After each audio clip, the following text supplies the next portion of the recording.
Dans quelques minutes, nous allons recevoir l'imposition des cendres, alors que dehors, on va s'offrir des fleurs pour la Saint-Valentin.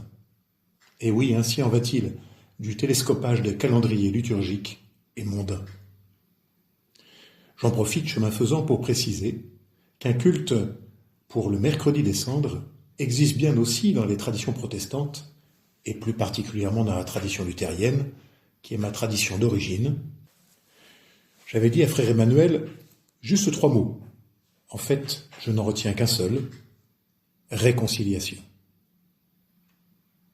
Nous le demandons au nom du Christ. Laissez-vous réconcilier avec Dieu, dit Paul dans son épître aux Corinthiens. Je suis particulièrement attaché à cette notion de réconciliation.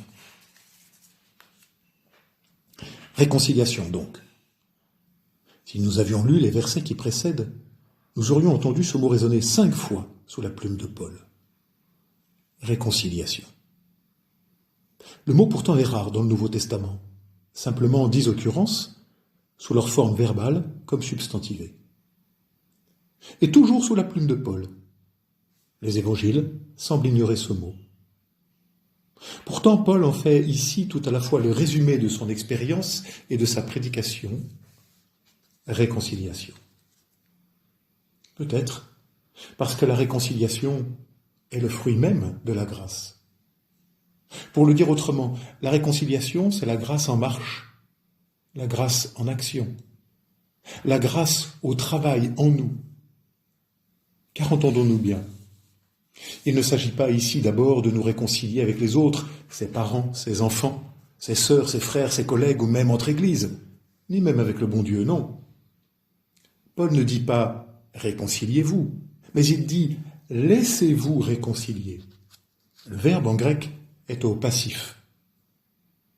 Ainsi, il ne s'agit pas d'abord de nous réconcilier avec X et Y, ce qui est bien sûr aussi une très bonne chose, mais il s'agit de ce qui est en amont de cela. Il s'agit de se découvrir réconcilié, c'est-à-dire libéré de nos chaînes liées à nos échecs, à nos errances, à nos offenses, à nos souffrances. Oui, quelqu'un vient, comme sur la pointe des pieds, nous réconcilier avec nous-mêmes. Cette œuvre de réconciliation ne vient pas de moi. Elle est bien un don, un cadeau, un autre mot possible offert par Dieu pour aujourd'hui et pour demain. Et nous pouvons découvrir émerveillés et incrédules encore que le chapelet des échecs, errances, offenses, souffrances n'a plus le dernier mot sur ma vie. Davantage même, que la souffrance n'est plus le déterminant absolu de mon existence. Comment ? En acceptant d'être accepté. Et cette acceptation ne peut venir que de l'ouverture du cœur qui ne se vit que dans le secret de la prière. Vous le savez bien mieux que moi, mes sœurs, mon frère. Davantage encore, la réconciliation est là, promise, possible, déjà à l'œuvre, très exactement là, au cœur même des brisures du cœur, de ces fractures, de ces effractions subies, de ces déchirures, lorsqu'elles sont, humblement et douloureusement, c'est vrai, lorsqu'elles sont regardées et déposées au pied du Maître.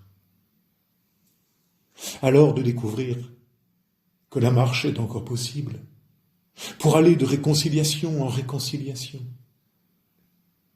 Témoin désormais de cette incroyable nouvelle, personne jamais ne se réduit à ses errances ou à ses échecs, à ses souffrances et ses sidérations. Voilà pour moi le sens profond de ce carême. Prendre le temps et reprendre un peu de discipline pour risquer cette ouverture du cœur et ce déplacement vers le secret et véritablement pouvoir y découvrir la réconciliation offerte. Et je confie à notre méditation ces mots du pasteur Dietrich Bonhoeffer qui s'interrogeait.